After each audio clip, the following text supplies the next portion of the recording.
السلام علیکم ورحمۃ اللہ وبرکاتہ نحمدہ ونصلی علی رسولہ الکریم اما بعد۔ امید کرتی ہیں آپ تمام سسٹرز خیر و عافیت سے ہوں گی اور ایمان کی بہترین حالت میں ہوں گی۔ اللہ رب العزت سے دعا ہے آپ کی طرف ہر بڑھنے والا شر خیر میں بدل دے، آمین آمین۔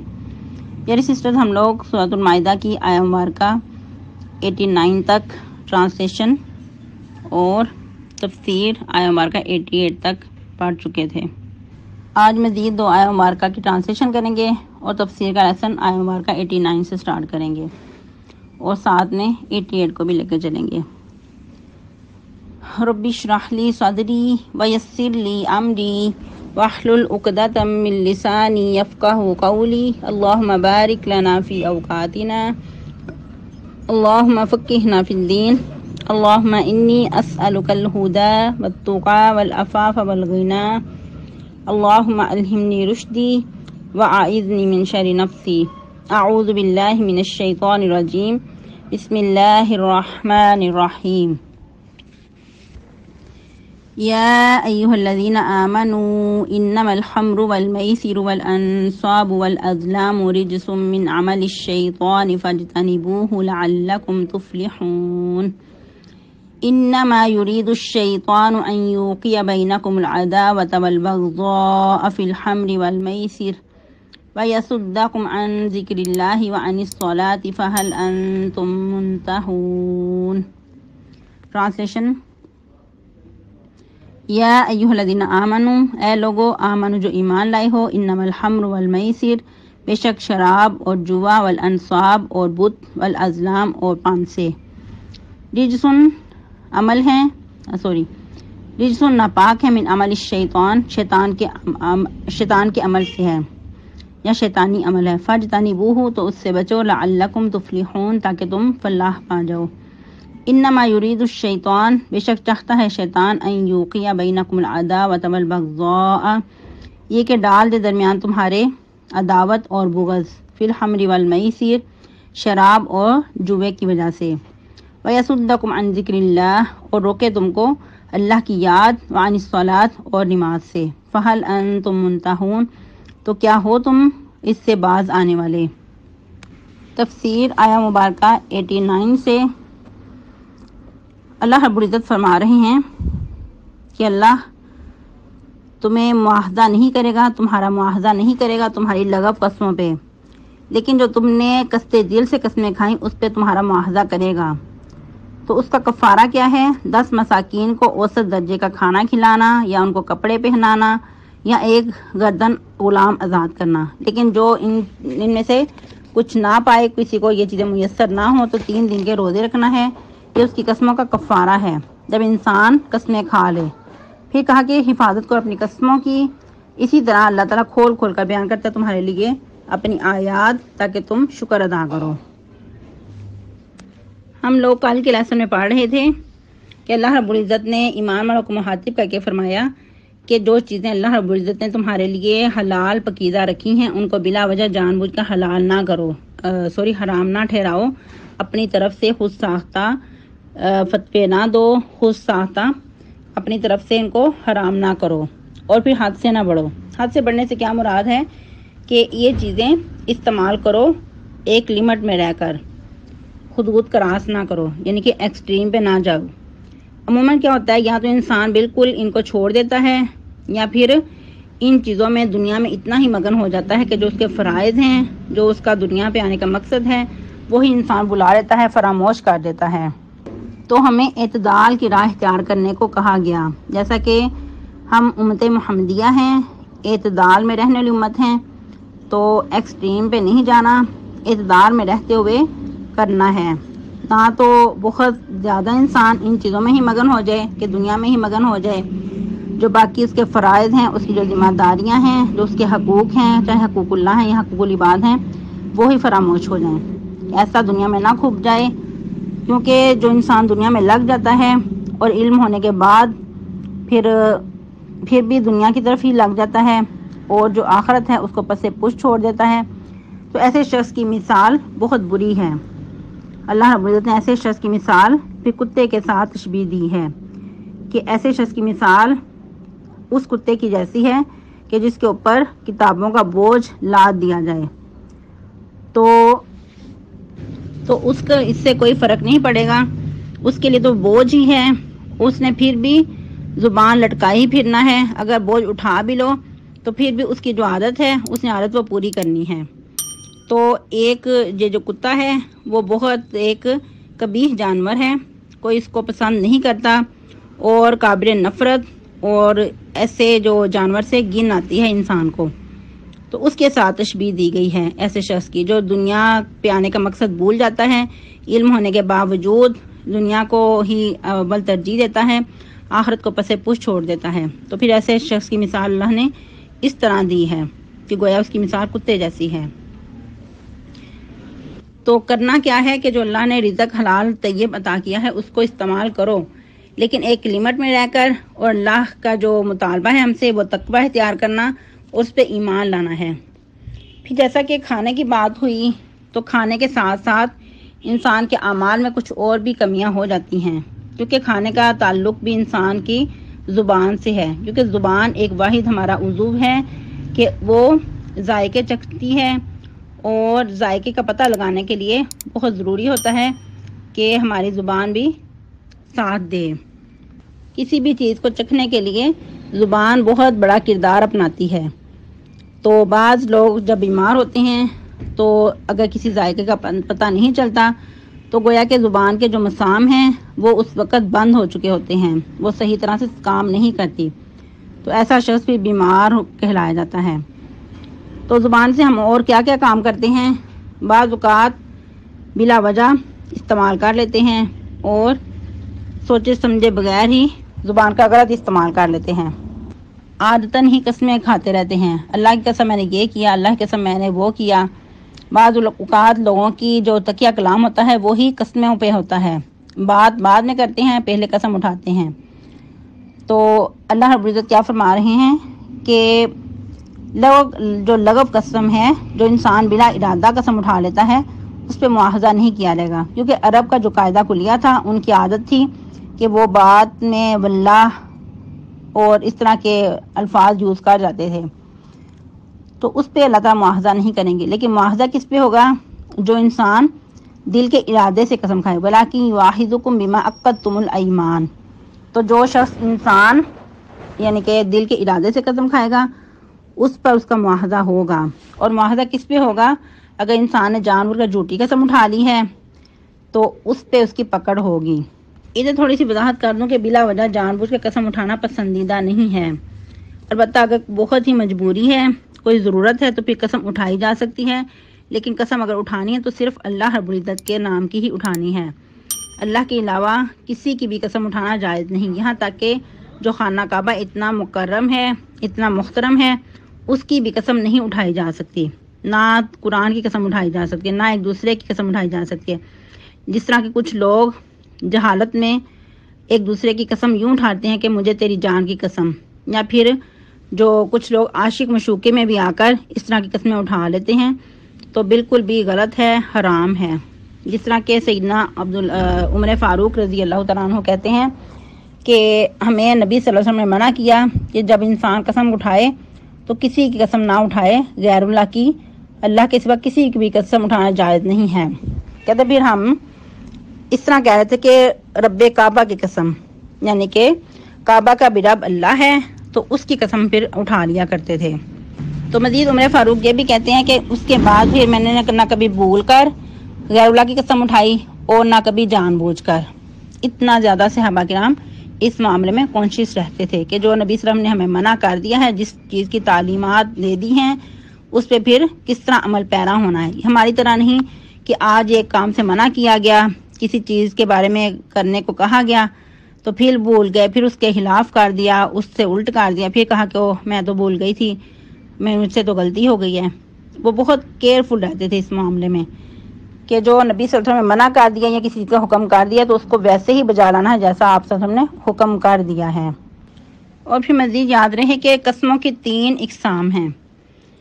ایک جو بلا ارادہ انسان قسم اٹھا لیتا ہے، جیسا کہ ابھی بتایا گیا کہ عرب میں عادت ہوا کرتی تھی کہ بات بات پہ واللہ کہہ لینا، بلا کہہ دینا، یا پھر مزید لا واللہ کہہ دینا کہ نہیں کہیں نہیں اللہ کی قسم، تو یہ ان کی عادت ہوا کرتی تھی۔ اگر کوئی اس طرح عادتاً قسم کھا لیتا ہے اس پہ کوئی مواخذہ نہیں۔ دوسری قسم کیا ہے؟ قسم غموس، جو انسان کو ڈبو دینے والی ہے، یعنی کہ انسان نیت سے قسم کھائے، کسی کا حق دبانے کے لیے قسم کھائے، یا کسی کے خلاف قسم اٹھا لے، جیسا کہ جھوٹی گواہی، تو اس طرح کی قسم جو ہے وہ ڈبو دینے والی ہے۔ اس پر انسان اگر توبہ نہیں کرتا تو مواخذہ ہے، تو اس پر کفارہ نہیں ہے، بلکہ صرف توبہ استغفار کرنی ہے سچے دل سے۔ یاد رہے کہ اس طرح کی قسم جو ہے وہ کبیرہ گناہ میں شامل ہے، تو اس طرح کی قسم پہ کفارہ نہیں بلکہ صرف توبہ استغفار کرنا ہے۔ پھر مزید تیسری قسم ہے قسم کی، وہ بھی دل کے ارادے سے قسم اٹھائی جاتی ہے، لیکن اگر انسان اس کے خلاف کرنا چاہتا ہے کہ اگر وہ قسم نہ اٹھاتا تو بہتر تھا، یا پھر بعض اوقات انسان اس کے برعکس کچھ اور بہتری دیکھتا ہے تو پھر اپنی قسم کو توڑنا چاہتا ہے، تو اس پہ پھر کفارہ ہے۔ کفارہ کیا ہے؟ 10 مساکین کو کھانا کھلانا، یا ان کو کپڑے پہنانا، یا پھر 1 گردن غلام آزاد کرنا۔ اگر کوئی تینوں میں سے نہیں کر سکتا تو پھر کیا ہے؟ فمن لم یجد، تو جو کہ نہ پائے، فصیام ثلاثۃ ایام، تو 3 دن کے روزے رکھے۔ ذالک کفارۃ ایمانکم، یہ کفارہ ہے اس کی قسموں کا، تمہاری قسموں کا، اذا حلفتم، جب تم قسمیں اٹھا لو۔ لیکن تاکید کیا ہے؟ واحفظوا ایمانکم، اور حفاظت کرو اپنی قسموں کی، یعنی کہ جان بوجھ کر بلا وجہ قسمیں نہ اٹھاتے پھرو۔ اگر مجبوری ہے تو پھر بھی کس کی قسم کھانی ہے؟ اللہ کی۔ اللہ کے علاوہ کسی کی قسم اٹھانا جائز نہیں ہے، نہ کسی شجر کی، نہ کسی حجر کی، نہ اللہ کے علاوہ کسی انسان کی، یہاں تک کہ قرآن مجید کی بھی قسم نہیں اٹھائی جا سکتی۔ اگرچہ اہل علم کا کچھ اختلاف ہے اس میں، کچھ لوگ کہتے ہیں کہ قرآن مجید کی قسم اٹھا لینے میں حرج نہیں ہے۔ ان کا یہ کہنا ہے کہ جس طرح اللہ تعالیٰ کی قسم اٹھانا جائز ہے، اسی طرح اللہ کا کلام ہے یہ قرآن مجید، تو قرآن مجید کی قسم اٹھائی جا سکتی ہے، لیکن بہتر یہی ہے کہ انسان اللہ کے علاوہ کسی بھی قسم نہ اٹھائے، کیونکہ قرآن کے بارے میں بھی اختلافی مسئلہ ہے، تو بہتر یہی ہے کہ انسان صرف اللہ ہی قسم اٹھائے۔ تو قسموں کے بارے میں کچھ احادیث مبارکہ سے رہنمائی حاصل کرتے ہیں، جس طرح کہ نبی صلی اللہ علیہ وسلم نے فرمایا، نہ تم اپنے باپوں کی قسمیں اٹھاؤ، نہ اپنی ماؤں کی، اور نہ شریکوں کی، اور اللہ کی قسم بھی اس وقت اٹھاؤ جب تم سچے ہو، یعنی کہ وہ سچے ہو اور اپنی سچائی ظاہر کرنے کے لیے بہت مجبوری بن گئی ہے، تو اس وقت پھر تم قسم اٹھاؤ تو وہ بھی اللہ ہی کی۔ پھر آپ نے مزید یہ بھی فرمایا کہ کبیرہ گناہ گنواتے ہوئے کہ اللہ کے ساتھ شرک کرنا، والدین کی نافرمانی کرنا، قتل ناحق اور جھوٹی قسم کھانا۔ پھر ایک اور مقام پہ فرمایا کہ جھوٹی گواہی بھی دینا، جیسا کہ ایک مرتبہ نبی صلی اللہ علیہ وسلم تکیہ لگا کے تشریف فرما تھے، تو آپ صلی اللہ علیہ وسلم نے اس بات کو بار بار دہرایا کہ جھوٹی قسم کھانا اور جھوٹی گواہی دینا، 3 بار آپ نے اس کو دہرایا، یہاں تک کہ آپ ٹیک لگائے بیٹھے تھے، آپ نے تکیہ چھوڑ دیا اور سیدھے ہو کر بیٹھے، جیسے انسان الرٹ ہو جاتا ہے کسی خاص بات کے لیے۔ پھر آپ نے مزید ایک اور مقام پہ فرمایا کہ جو شخص کسی کام کے کرنے کی قسم کھائے پھر انشاءاللہ کہے تو اس پر قسم توڑنے کا کوئی گناہ نہیں ہوگا، کیونکہ اس نے اللہ کو درمیان میں گواہ بنا کے کہا اور انشاءاللہ کہا کہ اگر اللہ چاہے گا تو ایسا میں کروں گا، تو اس لیے پھر اگر وہ اس قسم کو پورا نہیں کرتا تو کوئی گناہ نہیں ہے۔ پھر مزید سیدنا برا بن عازب فرماتے ہیں کہ نبی صلی اللہ علیہ وسلم نے قسم دینے والے کی قسم کو پورا کرنے کا بھی حکم دیا ہے، یعنی کہ اگر کوئی کسی کو قسم دے کر کوئی کام کرنے کو کہتا ہے تو پھر اس کو چاہیے کہ جس کو قسم دی گئی ہے وہ اس کو پورا کرے، لیکن قسم دینے والوں کو بھی چاہیے کہ احتیاط کرے تو دوسرے کو بلا وجہ مجبور نہ کرے، کیونکہ بعض اوقات سامنے والے کی مجبوری ہوتی ہے، وہ اس کام کو کر نہیں پاتا، اتنی اس کے اندر استطاعت نہیں ہوتی کہ اس کو پورا کرے، تو اگر اس طرح بلا وجہ اس کو مجبور کیا جائے گا تو پھر ایسے مناسب نہیں رہے گا۔ لیکن تاکید کیا کہی گئی، حکم کیا دیا گیا کہ اگر کسی کو قسم دی جاتی ہے تو اس کو چاہیے کہ پھر اس کو پورا کرے۔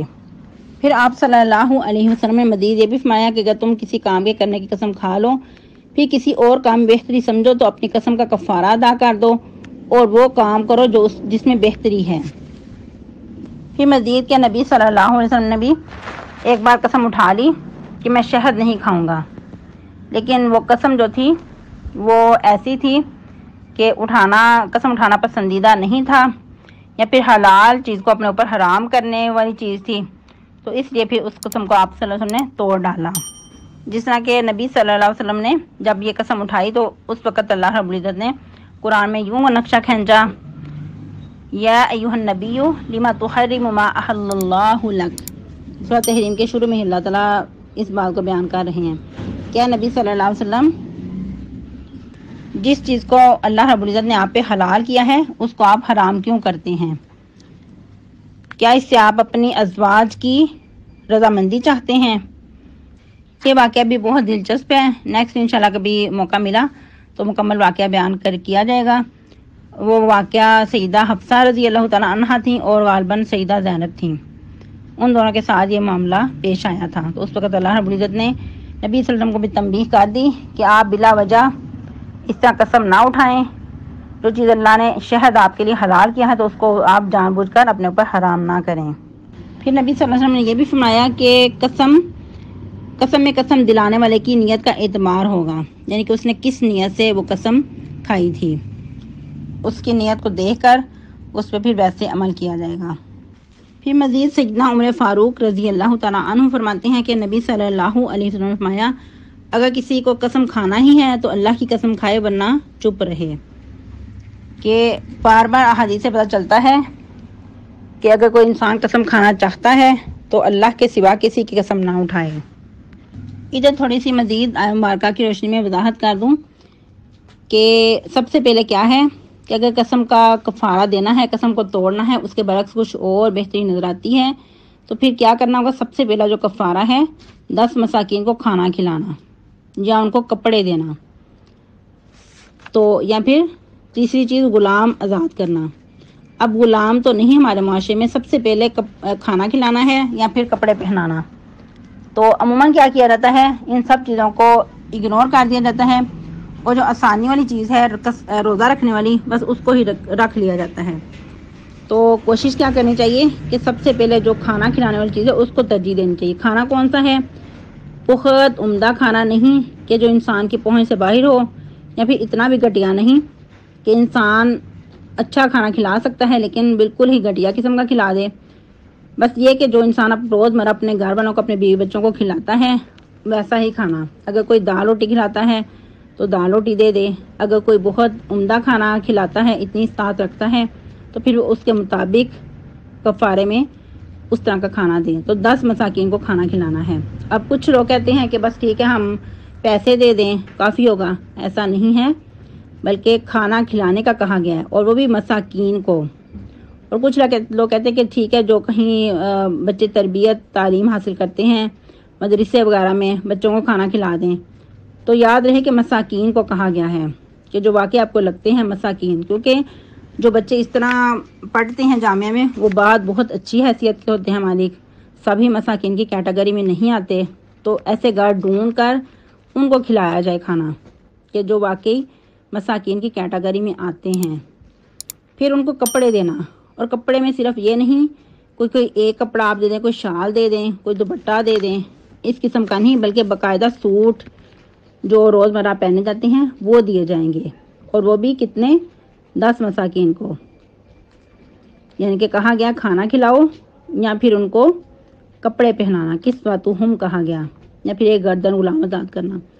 اب غلام گردن آزاد کرنے کا ہمارے معاشرے میں غلاموں کا کنسیپٹ نہیں رہا، تو 2 چیزوں پہ عمل کیا جا سکتا ہے، پھر تیسری روزے والی۔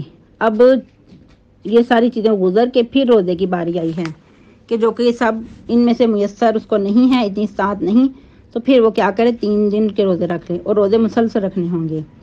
کہا کہ یہ کفارہ ہے تمہاری قسموں کا۔ اور ادھر یہ بھی وضاحت کر دوں، کچھ بہنیں کفارہ کہتی ہیں، کفارہ نہیں ورڈ ہوتا، کفارہ ہوتا ہے، وہ پیش کے ساتھ کفار کو کہا جاتا ہے۔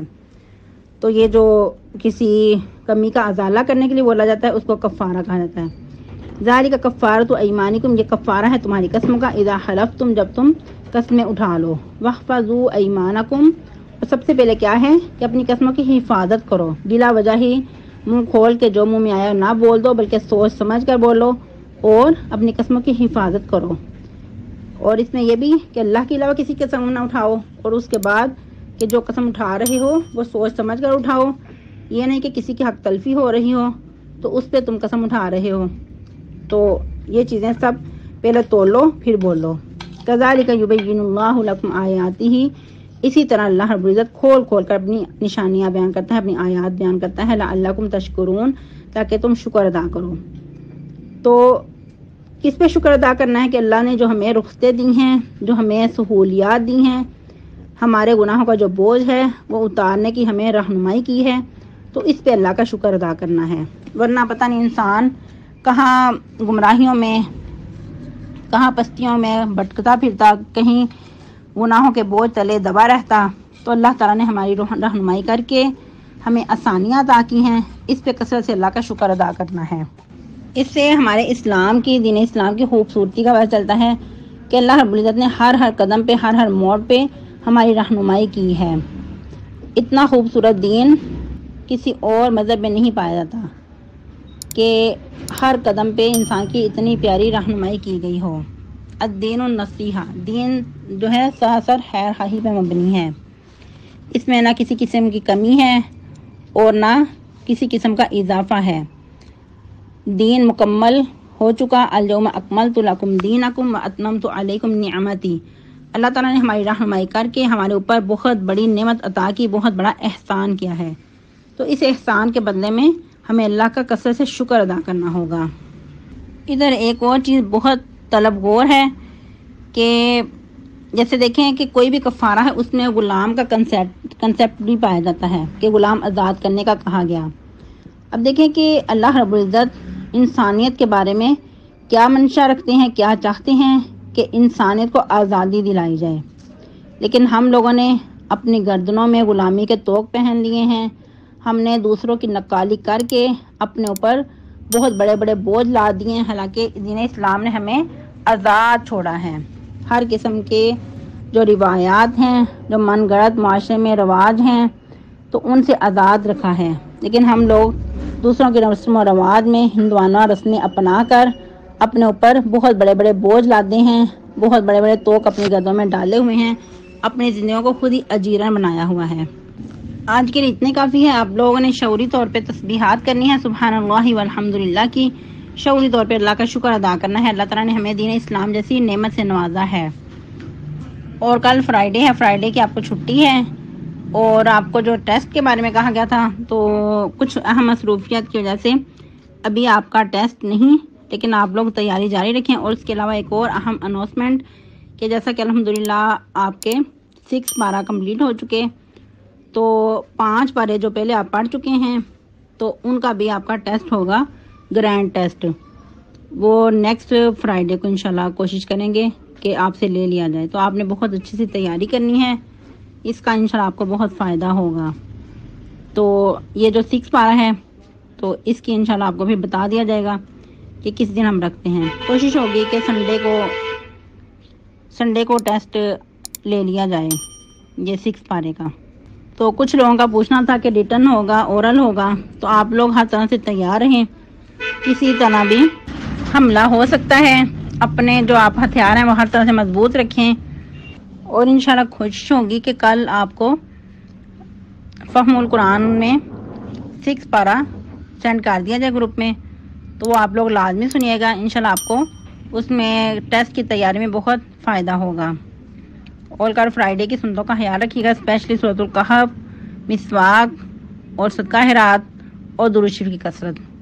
اور جو بیمار ہیں ان کے صحت کے لیے دعا کیجیے گا. سبحانک اللہم ربنا و بحمدک نشہد ان لا الہ الا انت نستغفرک و نتوب الیک. والسلام علیکم ورحمۃ اللہ وبرکاتہ. وصلی اللہ علی النبی.